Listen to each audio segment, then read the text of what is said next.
সবাইকে সংবাদ এক নজরে স্বাগত। সঙ্গে আছি সুরাইয়া শুভ্রা। কুমিল্লা বুড়িচঙ্গে ট্রেনের ধাক্কায় অটোরিকশার 5 যাত্রী নিহত হয়েছেন। এছাড়া আহত হয়েছে 2 জন।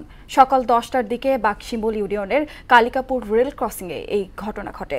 এছাড়া নাটোরে কদি মচিলানে ট্রাক নিয়ন্ত্রণ হারিয়ে গাছের সঙ্গে ধাক্কা লেগে 2 জন নিহত হয়েছেন। আওয়ামী ফ্যাসিবাদের পুনর্বাসন ঠেকাতে এবং শিক্ষা প্রতিষ্ঠানগুলোতে চলমান অস্থিরতা বন্ধে আজ থেকে জাতীয় ছাত্র সংহতি সপ্তাহ পালনের ঘোষণা দিয়েছে বৈষম্য বিরোধী ছাত্র আন্দোলন। সোমবার রাতে রাজধানীর বাংলা মোটরে বৈষম্য বিরোধী ছাত্র আন্দোলন আয়োজিত অন্যান্য সকল ছাত্র সংগঠনের সঙ্গে জরুরি বৈঠক শেষে এই ঘোষণা দেন আহ্বায়ক হাসনাত আব্দুল্লাহ। সম্মিলিত সনাতনী জাগরণ জোটের মুখপাত্র ইসকন নেতা চিন্ময় কৃষ্ণ দাসকে গ্রেপ্তারের প্রতিবাদে দেশের বিভিন্ন স্থানে বিক্ষোভ ও সড়ক অবরোধ করেছে সনাতনী ধর্মাবলম্বীরা।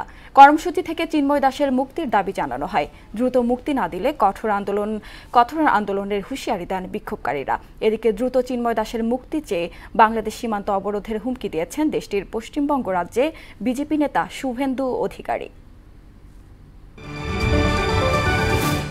পাকিস্তানে পিটিআই প্রধান ইমরান খানের মুক্তির দাবিতে বিক্ষোভ অব্যাহত রয়েছে। পূর্ব নির্ধারিত কর্মসূচি অনুযায়ী সোমবার রাজধানী ইসলামাবাদ যাওয়ার সময় পুলিশের সঙ্গে দফায় দফায় সংঘর্ষ হয় পিটিআই কর্মীদের।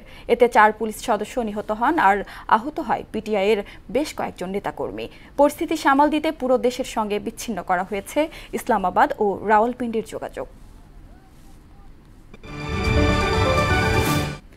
2020 সালের নির্বাচনী ফল বদলে দেওয়ার চেষ্টা সহ সরকারি গোপন নথি রাখার অভিযোগে যুক্তরাষ্ট্রের নবনির্বাচিত প্রেসিডেন্ট ডোনাল্ড ট্রাম্পের বিরুদ্ধে করা 2টি মামলা খারিজ করেছেন ফেডারেল আদালত। সোমবার বিচারক তানিয়া চুটকান মামলাটি চূড়ান্ত সিদ্ধান্ত ছাড়াই খারিজ করে দেন।